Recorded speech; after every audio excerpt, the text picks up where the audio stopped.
Make your point on the News Hour. Join Arnab every night on the News Hour with your question. Ask your question and join the debate.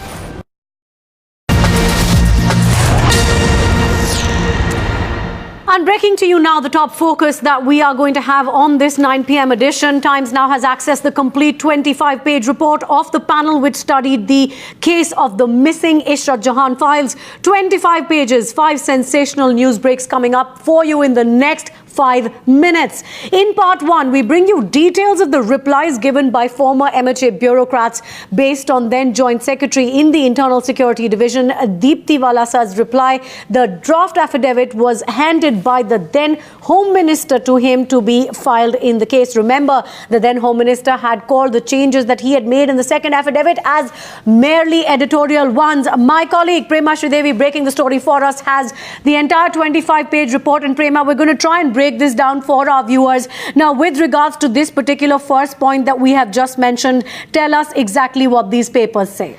Well, Tina, for the first time, we have the 25-page report with us, and this has all the statements of the 11 officials of MHA, what they've exactly said during the course of the probe. In fact, if you see, here is what Deepti Vilasa has said. Deepti Vilasa was the Joint Secretary, Internal Security at that point in time. And what he basically says is that he was the one who initiated this file, and he was given a copy of the draft second affidavit by the then Union Home Minister. In fact, he says, in reply to the specific question, if you can see this, regarding the background of filing the supplementary affidavit, Shri Deepti Vilasa in his written reply stated that the written draft of an affidavit was given to him by the then Home Minister with the direction that this may be sent up on file for orders of higher authorities. Okay. Accordingly, this draft affidavit along with the draft letter to the Law Secretary was put up on so-and-so date. Okay, so now, point number 1 being, Prema, and we'll come back to you for all the details on this. Point number 1 being that the then Union Home Minister had in fact handed over this particular file, and that in fact breaks the theory of the then Home Minister saying that he only made editorial changes. Let's go on to point number 2. Breaking to you, part 2 of this exclusive news break. The then Director in the Internal Security Division talks about how he realized that the files were missing. Now, this is back in June 2013. What is surprising here, Prema, is that the Home Ministry did not look into it despite being aware that the files were missing. This is June 2013. Tell us more. Well, Tina, if you see, the primary question is, when did these documents go missing?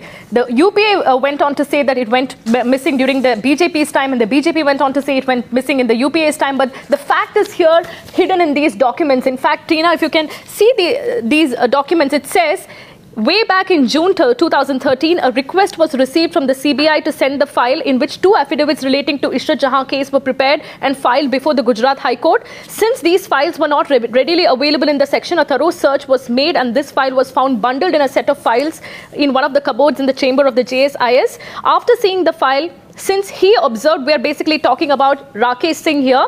After seeing the file, since he observed that the papers were not placed systematically, he asked the Undersecretary to arrange the papers properly. The Undersecretary informed him that certain papers, which were the same papers as indicated in para 2 of the questionnaire, were not available in the file. That's way back in June 2013.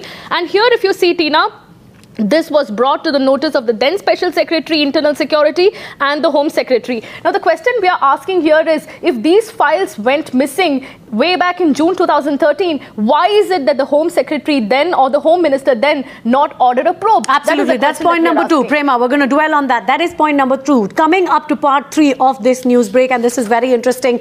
The probe panel looking into the secret Ishrat file stumbled upon a secret meeting. Evidence of a secret meeting that was held in the Law Ministry before the second affidavit was filed in the Ishrat case. This secret meeting, which was not on any of the records, Prema, how has this surfaced now?